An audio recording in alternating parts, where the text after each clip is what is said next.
those records from history that looks different to us now through our pandemic eyes. But have a look. Here it is. This is closing time at the polls in Birmingham, Alabama in May of 1966.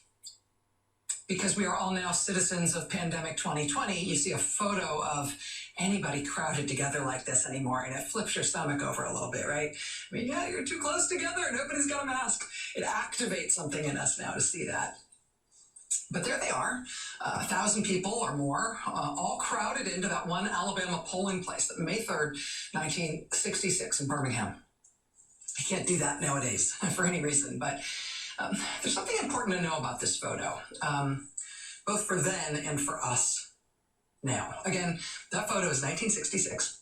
The year before that photo was taken in Alabama, the future Congressman John Lewis was very nearly killed while he was trying to lead a march for voting rights across the Edmund Pettus Bridge at Selma, Alabama.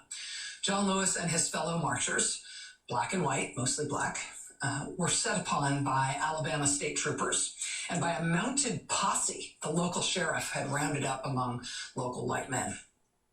And the violence that day against the marchers was horrifying.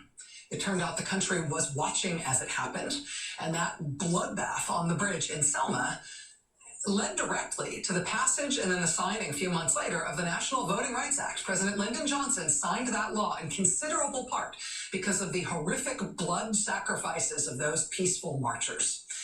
President Johnson signed that law to try to make good on the promise of universal voting rights for citizens of this country. And that law that Johnson signed, it made a difference. He signed it in 1965. This was 1966. People all over Alabama lined up in 1966 to vote. Black Americans who had never been allowed to vote before now lined up in this incredible scene, lined up to register and to vote. In the first big Southern election where they had federal protection for exercising their right to vote.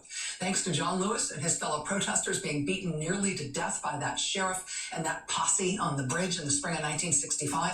Thanks to the country recoiling in horror and President Johnson getting that law through and signing it in the summer of 1965. By the spring of 1966, there was a federal law protecting the right of African Americans to vote in Alabama and everywhere in this country. And in Alabama that year, in 1966, it was a big election for Alabama. For one thing, that was the top of the ticket. On the Alabama ballot in the spring of 1966, running in the Democratic primary for governor of Alabama, was a political novice, a woman named Lurleen Wallace. Miss Lurleen Wallace was married to the incumbent Alabama governor at the time, the fire-breathing segregationist and white supremacist George Wallace. The George Wallace who swore segregation now, segregation tomorrow, segregation forever. The George Wallace who stood in the schoolhouse door to prevent African-American students from registering for class at the state university. George Wallace. That George Wallace, at that point, the incumbent governor of Alabama, he was term limited out. He couldn't run for governor again in 1966. So his wife, Lurleen Wallace, ran in his stead to preserve his power in what would have basically been a puppet governorship where George Wallace was still really in charge, even though technically his wife was the one who held the office. And so Lurleen stood for office in the Alabama Democratic primary of 1966, and everybody knew exactly what that meant. And the black voters of Alabama turned out in that primary in 1966. Look at this. I mean, between newly having a real right to vote and imminently facing an outcome they devoutly wish to avoid, you can see the drive and the motivation to get up and put on your Sunday best and get out and vote that day in 1966. They were trying to stop the racist Wallace machine. And they had a way to try to do it, and they would be protected in exercising their right to do it, their right to act, to vote, and to say no. Well, now, of course, all these years later, in 2020, we are living through our own time of lining up to vote. And of course, it's different, but we learn from our past. What we've got this year is a time of monumental turnout. Looks like enormous enthusiasm. Patriotic sacrifice on a personal scale replicated by the millions and ultimately by the tens of millions. Long lines this year in 2020, we will wait. Rain, we will wait in the rain. Heat, we will wait in the heat. Deadly virus, we will put on a mask and stand 6 feet apart. While we are there, we will dance. We will send each other pizza. We will offer chairs and make sure the older folks get to the front of the line if we can. Regular American voters in small ways have been turned into heroes this year because voting has been turned into something that too often takes nearly heroic sacrifice. Now, some of the fervor we're seeing out there at the polls this year is undoubtedly in favor of the incumbent president, just as surely as some of it comes from the desperate desire to get him out of office. And some of it comes from real enthusiasm for the ticket that could replace him if he is voted out. Just like the Americans in that long ago Alabama polling place in that photo from 1966, though, we can't know what will result from all this effort. We have to do it anyway, not knowing in advance what will happen. Black voters, 1966 in Alabama, top of the ticket. Turns out they were not able to stop Lurleen Wallace. She won the Democratic primary anyway, and then she became governor. And so the Wallace regime kept its grip on the neck of the state with that little trick inside the Wallace marriage. But what those voters did in Alabama mattered. For one thing, part of the way you can tell is it ended up being national news on all those black voters who turned out in Alabama in 1966. They advanced black candidates for the state legislature, even for county sheriffs. The New York Times sent reporters 1,000 miles to go cover it. Quote, Mrs. Iona Morgan, 64 years old, wearing a hat and a bright red dress, admitted with a giggle that she had had to work up her nerve to go into the Lowndes County Courthouse and cast her first ballot. She said, seemingly surprised, quote, it wasn't nothing bad. Another voter, William Bolden, 81 years old, whose grandparents were slaves, took a more positive view. It felt good to me, he said, drawing himself up to his full 5 feet 3 inches. It made me think I was sort of somebody. The next county over from Lowndes County was Dallas County, home to Selma, where the local sheriff was on the ballot that year. The same sheriff who had charged the marchers on horseback, where John Lewis remembered seeing his own death on that bridge, where the Voting Rights Act was born. The sheriff who did that was on the ballot for re-election in 1966. And you know, what happened on that bridge was not an outlier in the tenure of that sheriff. Even before he sent the horses into the crowd on that Edmund Pettus Bridge, Sheriff Jim Clark had been a menace to Selma for years. When high school kids in Selma demonstrated for black voting rights, Sheriff Jim Clark ran them out of town. Look at them. I mean it literally. Look at them running. He literally ran them out of town in a forced march that reportedly involved cattle prods. Kids. 2 days later, Sheriff Clark went to the hospital with chest pains, and the kids, who he had run out of town, knelt outside the courthouse and prayed for him to recover. You believe that photo? That's the kind of sides we had, right? That's the kind of people who were on 2 different sides of the fight that year. The one side hitting kids with electric cattle prods, and then the kids who would pray for the man who was torturing and persecuting them. You can see Sheriff Jim Clark there in the white helmet. The following year, that's him there in the white helmet, trying to personally intimidate a man who'd come to register to vote under the new Voting Rights Act. Why are you wearing your helmet, sir? Is that your gun on your hip?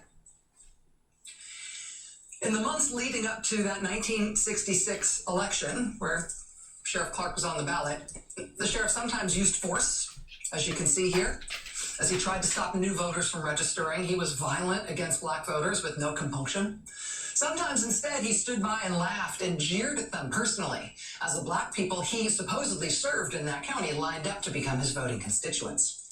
When they lined up by the hundreds on election day and waited their turn to vote, Sheriff Jim Clark then did his best to stop the counting of their ballots.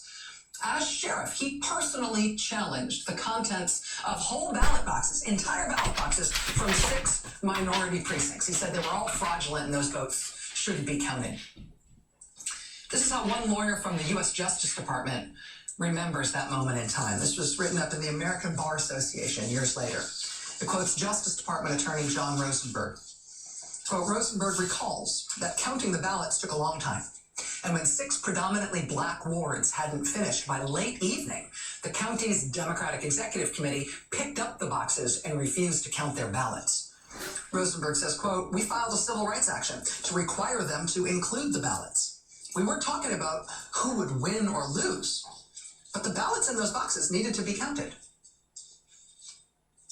That action, that day, and that election in Alabama, the year after the Voting Rights Act was passed, the local sheriff who had beat the hell out of people protesting for black voting rights took it to the next step on election day, tried to block black votes from being counted. That day, that election, that crucible was the first time the federal government intervened in an election like that under the Voting Rights Act of 1965 to protect the votes of black Americans.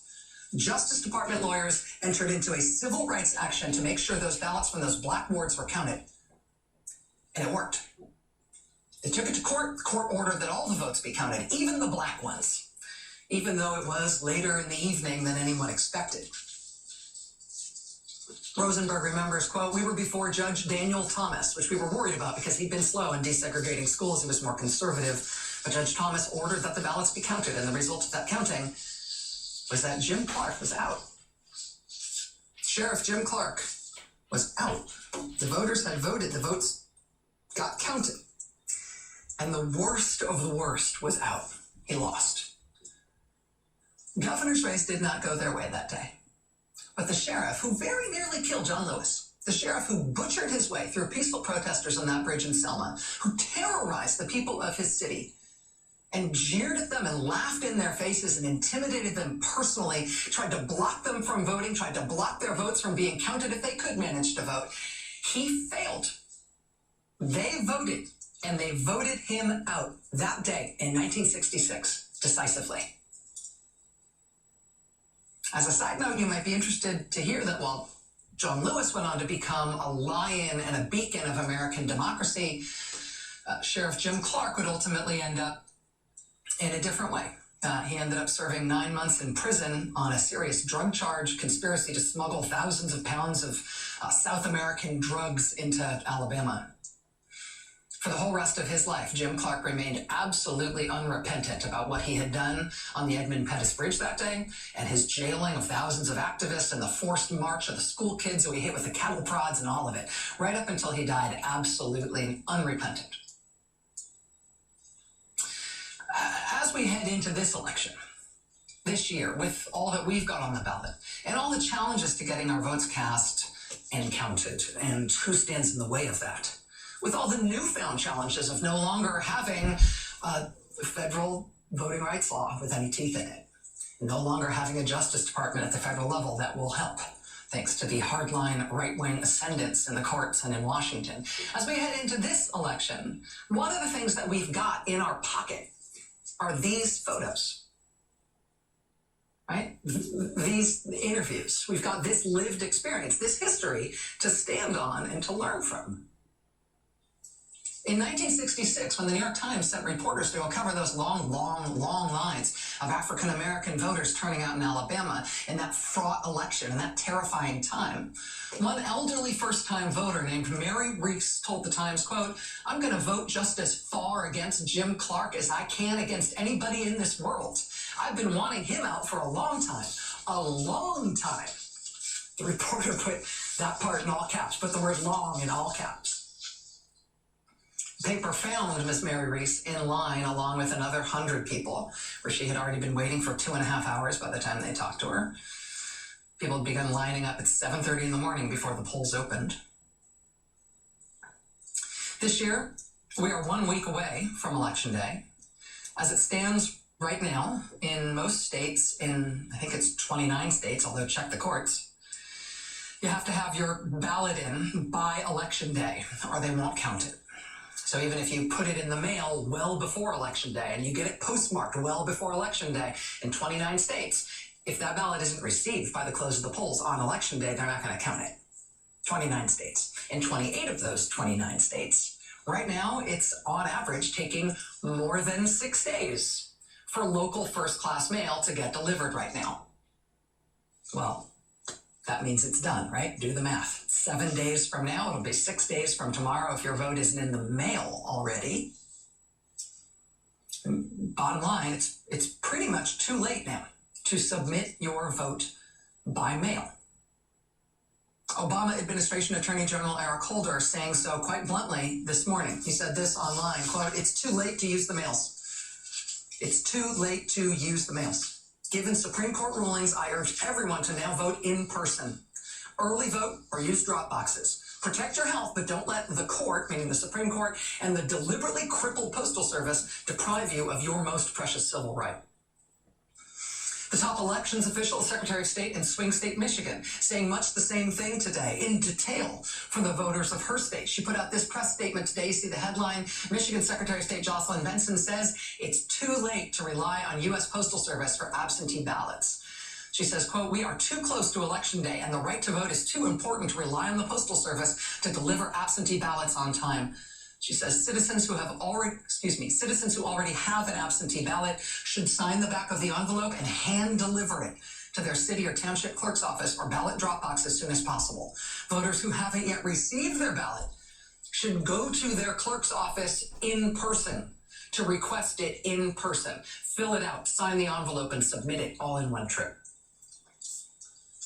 In Michigan, 3 million ballots were requested. 2 million of those 3 million have been returned so far. That means that 1 million are still out there. And now if you're holding on to one of those 1 million ballots in Michigan that hasn't been sent back yet, now it's got to be brought back in person if you want it to make it in time. In Wisconsin, nearly 1.8 million ballots were requested. Most have been filled out and returned already, but more than 600,000 Wisconsin ballots are still out there and haven't come back yet. If you are holding on to one of those ballots that hasn't yet been returned, you need to bring it in person now if you want it to make it in time. In Pennsylvania, half the ballots requested haven't yet been returned.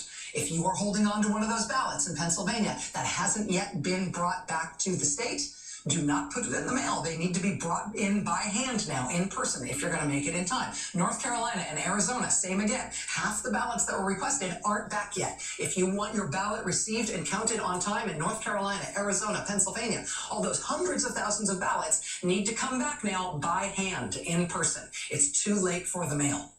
In Florida, it's 2 million ballots that haven't come back yet. You've got a ballot in Florida that you haven't sent back into the state yet? If you want it in on time, those need to be brought in person by hand if you want to make it in time now. We have been talking for months now about this election as the first big national vote by mail election because of the pandemic, but not anymore. That part of it is over. In part because they really did purposely monkey wrench the post office to make that simple and safe solution not work. And in part because they realized that way too many people were still voting. And so now they want to not count as many ballots as possible by any means necessary. Right? We're seeing this flood of cases into the newly hardline conservative Supreme Court. Republicans fighting in state after state to get the United States Supreme Court to allow them to not count your ballot somehow, right? To limit the time you have to get your ballot in, to limit the places you can vote, to limit the number of places you can even just drop off your ballot, to add to the list of bogus, picayune reasons they can allege some imperfection in your vote, to disqualify it, to stop the counting, to throw out as many ballots as they can. That's what the next week and beyond is going to be like. And so we stand in line. We take strength from our history. We will line up and do it. We will line up in places where they just want voting to take forever, so those with the least time and resources to spare have to give up. We will line up in places where they're determined to slow the mail so we can't vote safely from home, even in the pandemic. We will line up in places where they're determined that even if we cast our ballots, there will be challenges and tricks and rope courses that our ballots have to run through while they try to justify not counting them. The United States Supreme Court, under its previous conservative majority, took the heart out of the Voting Rights Act years ago. And now the work of protecting the vote and protecting voters' lives and protecting voters' ability to get this done, it lies as much with nonprofits and political parties and legal volunteers and citizen determination as it ever did under the Justice Department in years going back to 1965. Under this court, under this Attorney General, under this president, there's not going to be any Justice Department attorneys riding in with the weight of the federal government on hand to protect citizens' rights to vote. It's not going to happen. We will have to patch it together ourselves. And no, importantly, we do not know what will happen at the end of the day. You never do. There are no guarantees. And right now in this election, again, we are 1 week out tonight. The attention, of course, is on the top of the ticket. The whole world's attention is on the top of the ticket in our country. But watch down ballot too, where a fire hose of determined voters can do almost anything despite almost any odds. Watch down ballot. Watch the House, watch the Senate, watch the governorships, watch the state legislatures, watch county sheriffs. Think of old Jim Clark when you do so. So much is up for grabs now. This week, this time, in these next 7 days. If you find yourself standing in a line that ought to be a national embarrassment, if you are waiting to put your ballot in the county's one lonely drop box because they closed all the rest of them, know that you are pulling a thread through a lot of history. You are doing something we have all been taught how to do by some of the bravest, most persevering Americans who ever lived. You stand in the lines. You may not be able to do everything. Not everything may go your way, but you do what you can do, and you won't believe what you can do. The Associated Press sent their reporters and their photographers to cover that patient, brave, determined, steadfast surge of black voters in 1966 Alabama. Here's the final words of the AP caption under that photo that ran nationwide in 1966. It says, quote, "All in line got to vote." The lines may take forever, I know. Stay in line.